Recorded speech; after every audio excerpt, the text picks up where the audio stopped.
Doctor Who is probably one of the most beloved British TV shows. However, with its recent, Disney Plus co-production deal, I thought it'd be nice to look at the history of the Funny Blue Box show. Over the last 60 years. This actually took a while. Like, 2 hours is a while for me. Like, that's a really long time. I could be doing a lot better stuff in that time. But anyway, let's start. Of course, the origins. Doctor Who was, of course, intended to appeal to an audience of families, because, well, families. It's a family show, meant to entertain, explore history, scientific facts, and that, my friends, is why the Doctor is a time traveller. Sidney Newman, who was the head of drama for the BBC at the time, was mainly responsible for developing the show. But other people to, blame, I guess, are Anthony Colburn, David Whittaker, and Verity Lambert, who wrote, script edited, and produced the show in their form. Well, in its old form. You get it? You get what I mean. And the first episode. Yeah, it was delayed by about 80 seconds because of news coverage on the assassination of JFK. God, I hate the assassination of JFK. Delayed my episode of Doctor Who that I wasn't even alive for the transmission for by 80 seconds. 80 whole seconds. Criminal. And there were also blackouts. Why are we trying to kill Doctor Who already? But the first serial, which was can I talk today? An Unearthly Child was actually broadcast again just before the second serial was transmitted. So, fair enough. That second serial was The Daleks. I'm going to call them the Daleks because Dalek. Like, what's a Dalek? Of course, written by Terry Nation. The script was actually rejected because the show hated bug-eyed monsters. Yeah, we're going to have a few of those later down the line that I will not be talking about. But yeah, the script was later accepted because there was no other options. Nobody cared about Doctor Who. It wasn't actually intended to be the second serial, but it unintentionally was because, well, lack of scripts. And that started Dalek Mania. Lasting between 1964 and 65, it pretty much consisted of, 9 to 14 million viewers on all Doctor Who, even without the Daleks. But, of course, William Hartnell was old. So, feel like, how do we get the show going again without William Hartnell? Like, is it going to be the Susan Foreman show? But eventually, some guy was just like, wait a minute, the Doctor's an alien. Why can't he regenerate? Why can't he just become a new human? So, yeah, William Hartnell declined in health, of course. But to be fair, he lasted 4 years. Well, 3 and a bit, but he got into his 4th, so fair enough. But he was struggling to remember his lines, so I think they did the right idea of letting him go after Series 3. And the first Doctor's regeneration story actually featured the Cybermen for the first time. The 10th Planet, the first ever Cyberman story. So yeah, that's cool. The Troughton era. I only actually saw 2 Dalek stories, both in season 4. Those being the power of the Daleks and the evil of the Daleks. But the Cybermen were loved in this era. In fact, by the end of the Troughton era, the Cybermen had as many stories as the Daleks. if we're not counting the prequel to the Dalek Invasion of Earth. Was it even the Dalek Invasion of Earth, or was it Dalek Master Plan? Can you tell that I really don't keep up on the Hartnell era? I had to do a lot of research for black and white stuff. Anyway, all the stories are on screen, so if you want to pause and read them, so yeah, you can do that. However, the format. Doctor Who was experiencing a bit of a decline during Charlton's era. So we were like, how do we keep it fresh? And some guy was just like, you know how the show's about time travel and space travel and all that? Yeah, let's just get rid of it. No more time travel, no more space travel. We're just having Doctor Who, this guy called the Brigadier, and a bunch of bug-eyed monsters. You know, the things that Sidney Newman hated. Good thing he wasn't in charge. The format was actually trialled in 2 Second Doctor stories. There's been Web of Fear and The Invasion. In fact, the latter would probably be the most loved Second Doctor story. UNIT, United Nations Intelligence Task Force, I think, are the Doctor's main allies. I might be really crusty for not knowing what UNIT stands for. Oh well. The Master was also introduced in the Third Doctor's era. Another Time Lord, the guys that the Doctor hates now because they took away his time travel machine. Well, he still has it, it's just a wardrobe now. He'll be more important later. So yeah, the Pertwee era. He was Third Doctor, stayed on for 5 years actually. Which, fair enough. The second longest amount of seasons for an actor to play the Doctor for. And it also had the 10th anniversary, so we get all 3 Doctors, unless, William Hartnell, Nah.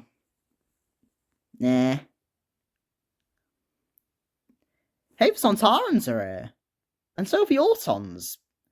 I hope we'll see them soon. But the Cybermen just don't exist anymore. The Daleks are back. And Colour's here. Yeah, that's pretty much all the Pertwee era has to offer. Pretty much. Oh yeah, did I mention Sarah Jane Smith? The 4th Doctor. Tom Baker spent 7 years on the show. The longest aside from McCoy, who... do we really count his last few years? I think we just count 87, 88, 89, and 93. And 96. Because they're the only ones that he actually appeared in. And we're not counting Paul McGann for this. He had 1 year. In fact, he had 1 story. The TV movie. He also had a lot of companions. Ranging from Sarah Jane Smith to Adric. Who even remembers Adric?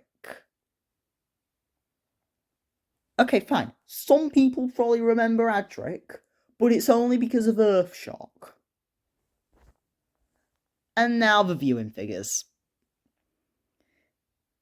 Yeah, viewing figures fluctuated to the highest for each season is actually kind of important. Season 12 had the Ark in Space, which managed 13.6 million viewers. That's about double the 60th anniversary specials. Just saying. Season 13 had the Android Invasion Part 3 at 12 million. Honestly, out of Series 13's kind of iconic cast, I did not expect the Android Invasion to be the highest. Then there's the Robots of Death Part 3 for Season 14. That doesn't make sense. I have never even heard of that story. Like, seriously? Season 15 had Underworld Part 4 as the highest. 11.7 million viewers, nothing to scoff at, but it's a drop. Season 16, aka The Key to Time, is interesting because story arc. That's why I'm surprised to see The Power of Kroll Part 2. But one thing that I'm noticing is it's all the filler that's getting the views. Season 17 does have one thing to note. There were ITV strikes during the first two stories transmission. It's like, ITV was dead, pretty much. It's like the BBC just had a ton of viewers, pretty much. So yeah, Season 18 was transitional phase as well. That's why viewers were so low there.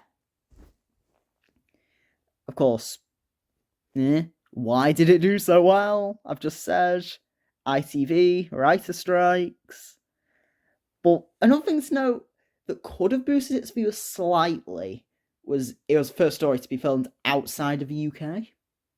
In Paris, which, good choice. John Nathan Turner is a very important figure for the next few bits. In Season 18, of course, he took over.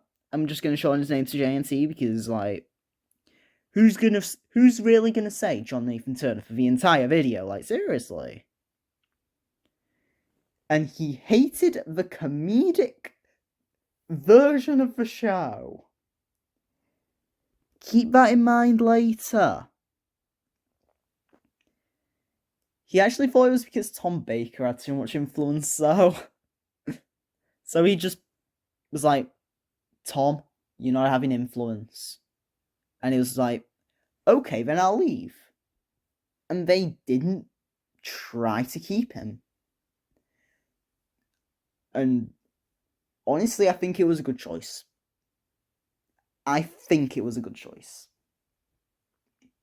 Because I cannot imagine Tom Baker's Doctor with that full of a TARDIS. Like, what the hell? And the Master also came back. A lot. In 2 seasons, he had 4 stories, over seasons 18 and 19. However, over 2 incarnations. The Keeper of Traken saw his decayed state, the one from The Deadly Assassin. Because the Master is dead now. And Logopolis also introduced Anthony Ainley's Master. And then Castrovalva, the 3rd story in a row to feature the Master, was also the 5th Doctor's first story. So it's got a bunch of regeneration shenanigans. And then there's the season 19 finale. Don't watch Time Flight. It's boring. Peter Davison. Okay, this era is actually underrated. But following Tom Baker's departure from the show, JNT had pretty much a clean slate. Of course, Adric and Nyssa, they were the only 2 remnants of the Baker era left. But the viewing figures, again, quite important for the 5th Doctor's era. Because this is kind of where the show starts to decline a bit. Season 19's highest was actually Castrovalva Part 4.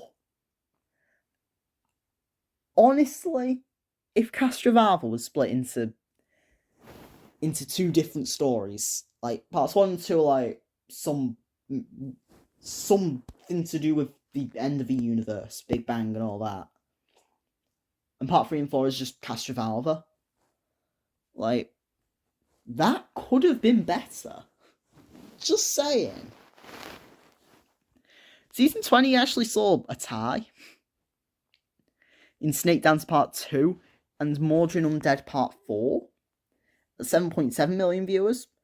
And in fact, Season 21 was also a tie So yeah, it was between Frontiers Part 1 and Resurrection of the Daleks Part 2. With 8 million. And the 20th anniversary special, The Five Doctors. I actually recommend you watch that story. If you have access to the BBC iPlayer, if you are in Britain, you should watch The Five Doctors. If you've got an hour and a half. Because that's actually a really good story. Of course, The Dark Days. For some. Because I actually like Colin Baker's Doctor. Like, he may be unlikable, but so's Capaldi's Doctor later down the line, so like, and people like that one, so like, we need to draw the line somewhere. But of course, with an unlikable Doctor, there was a decrease in viewers. He was also allegedly forced to play a dark Doctor. So yeah. But there was a significantly worse array of stories in his 2 seasons on the show, so like, why are we doing this? Vengeance on Varos is probably the most loved Six Doctor story, but for most it can't actually compete with the best of the best, especially season 13. But for me, Vengeance on Varos is like peak. And its sequel, Mind Warp, is actually not that bad. If you're watching on BBC iPlayer, that's Trial of the Time Lord, parts 5 to 8. Just saying. If you want to watch that, you can. Of course, speaking of the Trial of the Time Lord, here we are. And after the 18-month hiatus in 1985, forced by Michael Grade, we hate him. Season 23 was, of course, dubbed The Trial of Time Lord. But it could actually represent Doctor Who's struggle to stay alive after the hiatus. But in this series, viewing figures barely surpassed 5 million. And that's on half of its episodes. So the 6th Doctor got sacked. Wait, no, Colin Baker got sacked. Why did I put the sacking of the 6th Doctor? Why did I not say the sacking of Colin Baker? However, Colin didn't even get a televised regeneration story. He was just given a short bit at the start of Time of Irani. So if you want to see a Colin Baker regeneration story, you're not going to see it, you're going to listen to it. And you got to pay for Big Finish. Speaking of the sacking of Colin Baker, Sylvester McCoy is the 7th Doctor. You know.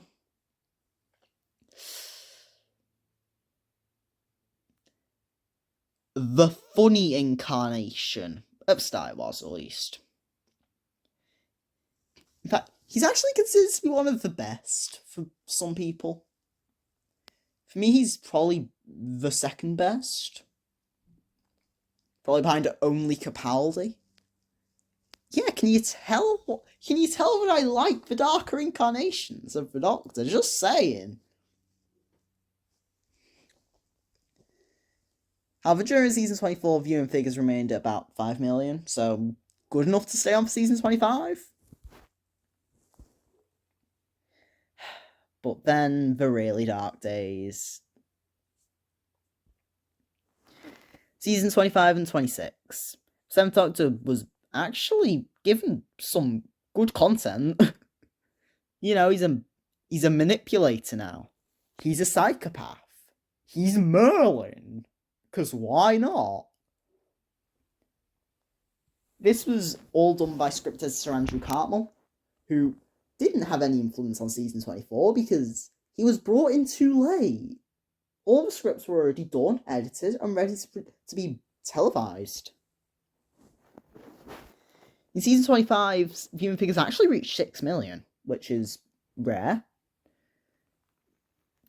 Hasn't happened for a while. And it happened twice. Silver Nemesis Part 1 and Greatest Show in Galaxy Part 4. But Silver Nemesis got views because 25th anniversary special, Greatest Show in Galaxy season finale. But season 26, viewing figures were about 3 to 4 million. And only 2 parts of a story cracking 5 million. Both were the final story, Survival, parts 1 and 3. By the way, just saying, Survival, brilliant story. Just saying. But then, the Wilderness Years. There are actually 4 stories in the, 16 years. We got a story every 4 years. Those were Dimensions of Time, the TV movie, The Curse of Fatal Death, and Scream the Shalka. If you want to watch Dimensions of Time, Curse of Fatal Death, and Scream the Shalka, you're going to have to look on YouTube. The TV movie's on BBC iPlayer, though, for some reason. And yet, Curse of Fatal Death isn't. You could have just put it under a little comic relief special thing. But nope. TV movie and Scream Shalka were both meant to be reboots. But the TV movie did badly in America, which was the target audience. And Scream Shalka was overridden by another attempted reboot. The TV movie had Paul McGann as the Doctor. Oh, hey, I mentioned him earlier. He's actually alright overall. Like, he's one of the better incarnations. And that's for a lot of people. And we saw when he was given genuine material in The Night of the Doctor, the 50th anniversary special short, he can really sink his teeth in and do some work. And then we had an animation where Richard E. Grant tried to imitate Paul McGann. But then there's Revival! After the release of Scream the Shalka, the BBC actually announced an in-house production of a new series of Doctor Who. Everyone's on the feet, everyone's clapping, everyone's impressed, amazed, but they all were like, okay, but they're gonna bring back the Metalheads, the Daleks, the Pepper Pots from space. Because hardly anyone watched Remembrance of the Daleks, where the Daleks are revealed to be able to fly. So now everyone's just like, just walk up your flight of stairs, you're gonna win. No. Of course, reboot starred Christopher Eccleston. Russell T Davies and Julie Gardner were producing the series, pretty much. So, yeah. But Eccleston, poor relationship with production team. Honestly, I kinda wish Eccleston stayed on for longer, despite his poor relationship with production crew. Because he was given some absolutely brilliant scripts to work with. Some of those being The End of the World, Father's Day, Dalek, Aliens in London and World War III, even The Empty Child 2-parter. And of course his finale, Bad Wolf / A Parting of the Ways. And the show hit 10.81 million viewers. That is nothing to scoff at. And so, after Eccleston's departure, we had a new era. Under Big Dave Tennant. No, his name isn't Dave. His name is David. But Dave just is Dave. Yeah. Oh yeah, and we also got a Christmas special. The Christmas Invasion. Yeah, can you get like a bit more creative in future? Tennant is still one of the most popular actors to play the Doctor though, so you could say it was a bit of inspired hiring from whoever's in charge of that. I actually don't know who's in charge of that. And now we move on to the Tennant era. 3 companions. Rose, Martha, Donna. 3 series.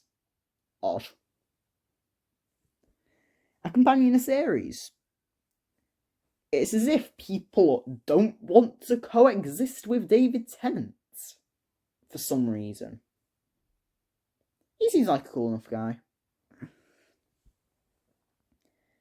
Series 2 had the Cybermen, Series 3 saw the Master, and Series 4 had the Potato Heads. The Potato Boys. My beloved Potato Boys. The Potato Soldiers. They're cool. Oh yeah, and Sarah Jane Smith. You know, the beloved 4th Doctor companion that I mentioned. And it's K9. Oh yeah, did I mention? K9 is only with Sarah Jane because there's a tiny bit of lore from one story of a spin-off that only got one story. You know, K9 and Company. I don't even know where you can watch it. I genuinely don't know. How the School Reunion was also a prequel to the best Doctor Who spin-off. It's not really a competition. You know, Sarah Jane Adventures? Best spin-off of Doctor Who. Hands down. Speaking of spin-offs, 2 major spin-offs. The Sarah Jane Adventures, Torchwood. I'm not going to mention Torchwood ever again, because that is firmly 18 plus. I will say that. I have not watched it, but I heard about that from the grapevine. Yes, I know that saying. I am old. Just kidding, I am not old. In the slightest. Sarah Jane Adventures was more made for young viewers. I mean, why else do you think it's on CBBC? And as I said, Torchwood, 18 plus. Don't watch it if you're not 18 plus. I implore you, do not watch Torchwood if you are not 18 plus. It is very not under 18s. Sarah Jane Adventures lasted for 4.5 series. If you wonder how that's possible, it's because Series 5 was only half done. Before, of course, Elizabeth Sladen did fall very ill. And, well, passed away because of it. That is genuinely just the darkest that Doctor Who will ever get. In fact, no it isn't. It gets darker. In Torchwood, it lasted for 4 series. Oh yeah, and the viewing figures. Series 2, 9.24 million. Tooth and Claw, surprisingly. Who remembers Tooth and Claw? That's the most filler episode to ever filler. Series 3 dropped down to 8.71 million. Smith and Jones. That's actually a pretty good story as well. I introduced the Jadoon. You know, the ones that speak in Hofro. Yeah, we're just speaking O's, I guess. And Series 4 hit 10.57 million viewers. But it did mainly overperform because cliffhanger, 10th Doctor regenerated into himself.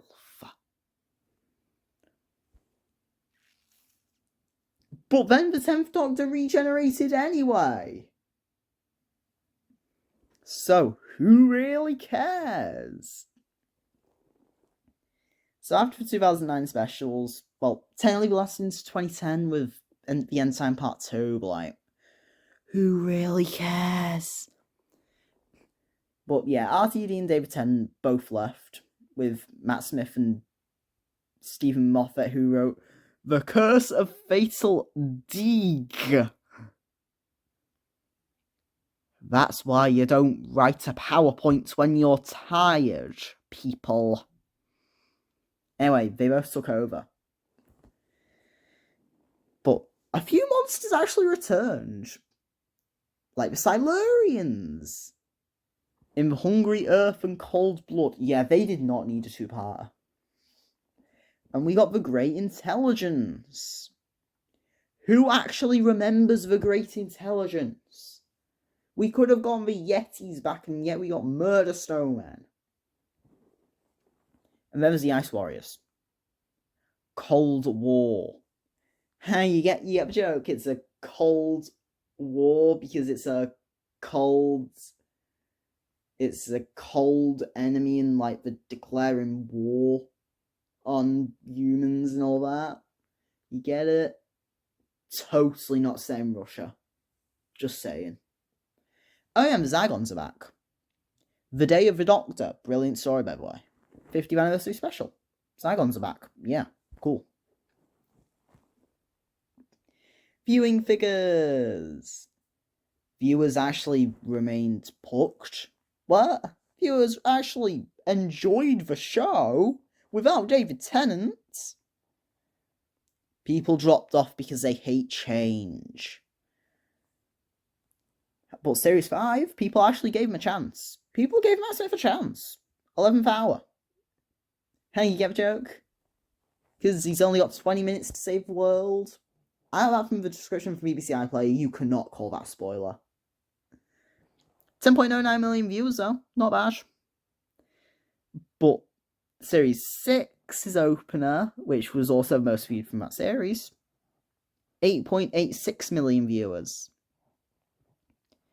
Oh my god, the opener didn't get most viewers. Series 7A. I love you. A Town Called Mercy. 8.42 million viewers. Oh yeah, I forgot Series 7 is actually split up. Ooh, very cool. Series 7B also hit 8.44 million viewers. You know, the opener again. The Bells of St. John. That's barely even the right episode title, though. And the 50th anniversary. 3 stories. Name of the Doctor, Day of the Doctor, Time of the Doctor. The last two actually both hit over 11 million viewers. You know, pretty good. Day of the Doctor got 12.88 million viewers. Brilliant. But it also had a limited cinematic release. In the entire world. You can watch Doctor Who at launch in Australia. You can be upside down and watch Doctor Who confirmed. I actually did leave the Night of the Doctor off there, probably because it's a mini-sode, but I'm bringing up the Night of the Doctor. Because Paul McGann actually got work to do in that story. So yeah. Fair play to Stephen. He wrote some pretty darn good stories. Peter Capaldi, the best Doctor. Drop in viewers. The guys from the Tennant and Matt Smith era were just like, ew, we hate old people playing our beloved Doctor. They were like, let's boycott the show. Let's get Capaldi sacked. Worst option possible. Oh, hey. Just look on the internet nowadays, though. Like, there's people saying that Capaldi's era is the underrated peak of the show. The best era of the show. The best Doctor. Oh, wait, that's me. Most stories are actually gaining popularity. And then there's Kill the Moon, losing popularity. But yeah, Series 8 actually got 9.17 million viewers, but it's only down from here. Series 9 only got 6.5 million viewers in The Girl Who Died. And Series 10 did increase, but not much. You know, the pilot. And I thought it'd be interesting to bring up a cool fact. Series 10 story, The Eaters of Light, saw Rona Munro, you know, a classic Who writer, write a modern Who story for the first and only time. You know, the writer of one of the best stories of classic Who. Oh my god, this is a recipe for success. Yeah, I don't really like The Eaters of Light. The Renaissance is here. Because Jodie Whittaker's replacing Capaldi. Yeah, this is even more controversial than Colin Baker. And oh yeah, Chris Chibnall, my worst enemy. No, like Chibnall actually did write some good stories. Not gonna lie. Just saying, Chibnall actually wrote some decent stories. That is my opinion. But some of his stories are absolutely beautiful. Okay, only one of his stories is beautiful. I'm talking about Rosa. That's just a brilliant story. Genuinely touching. Almost brought a tear to my eye. But yeah, we also got a soft reboot. No returning villains in Series 11. Unless you count Resolution. Because we got the Daleks. Because why not? Hey, Woman Who Fell to Earth got 10.96 million viewers. So that's pretty good.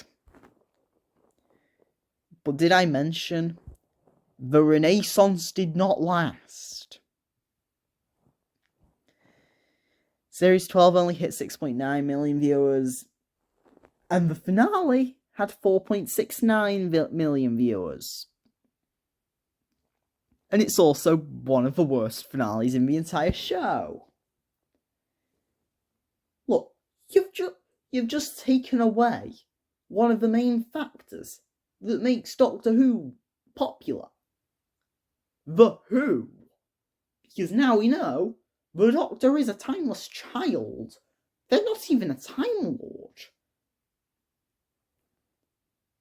But I'm actually not that bothered by the whole timeless child thing. I'm more bothered by the purposeless redestruction of Gallifrey for no reason.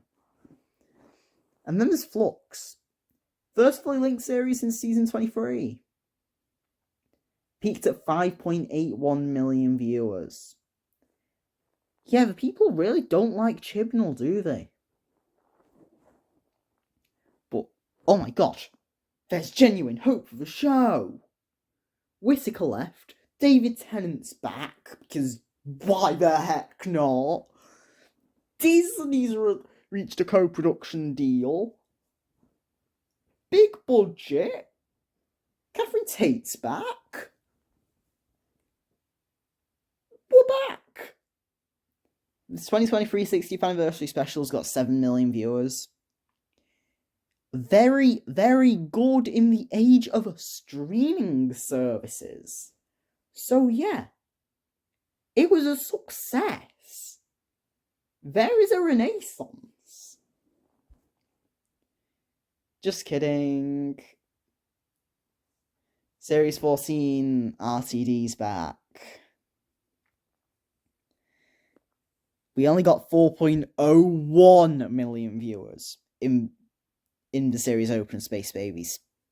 You know, the mid-season filler episode. The finale, which was Empire of Death, is actually also the worst RTD finale.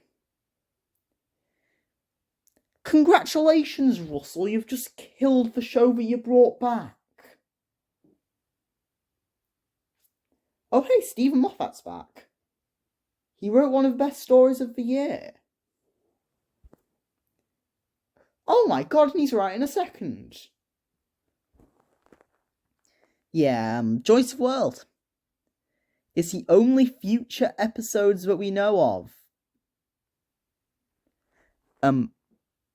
You can tell that I got a bit lazy here. At the time of release, the only future episode that we know of is the 2024 Christmas special Joyce of the World, which sees the return of the Silurians and, new bullet point, Stephen Moffat also gets another go at a Christmas special after his mixed record with writing them. Yeah, congratulations, me.